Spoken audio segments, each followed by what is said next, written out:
One of the most common questions we get sent into the podcast for our Q&A episodes is rider, male or female, complaining of back and or neck pain.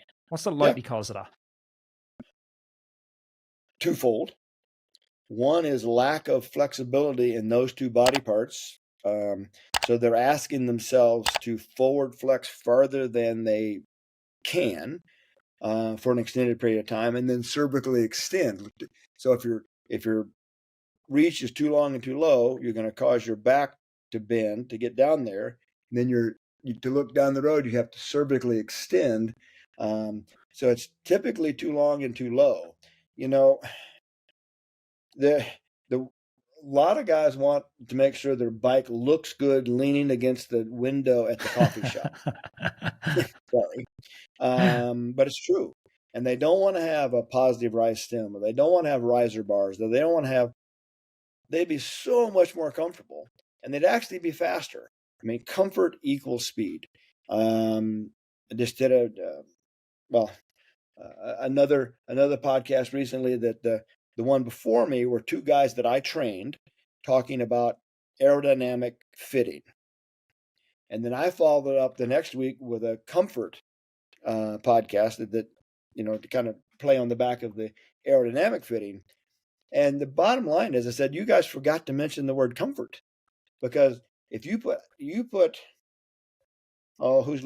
Sepp Kuss is leading the Vuelta right now. Also, a young patient of mine several years ago. If you looked at his time trial position, which he did, I hope everybody's watching the Vuelta. His time trial position was less than optimal because he's never had to ride a time trial in a stage race for the leader's jersey. He's never had to. So they've never spent the time to optimize his time trial position. He was comfortable on his time trial bike, but yet rode the time trial of his life. Point being is that comfort and speed go hand in hand. Yeah, this was my experience when I went to a wind tunnel before. I went to the wind tunnel, and time is money, as you know, when you're in the wind tunnel, especially as, a non-brand. You're there as a customer, and I was there as a student athlete, so I'd scrape together everything to get to the wind tunnel.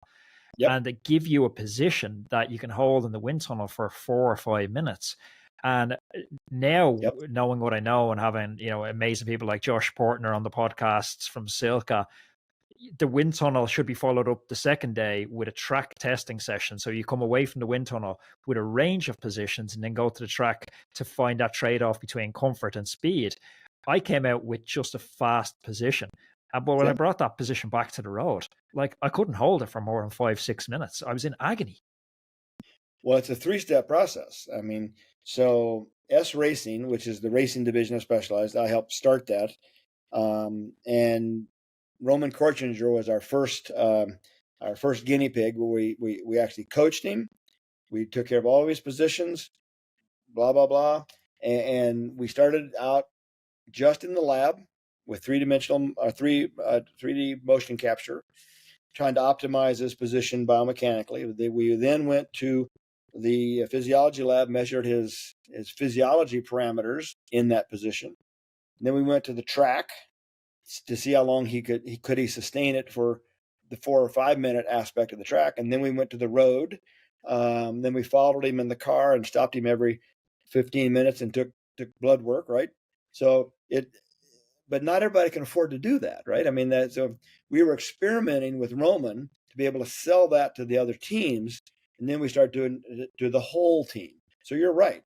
It's the fit lab, the physiology lab, the velodrome, the road. And that position is going to migrate to the one that's actually usable when you pin on a number. So if you like this video, you should definitely check out this video, because I know you're going to love it. And don't forget to subscribe to the channel.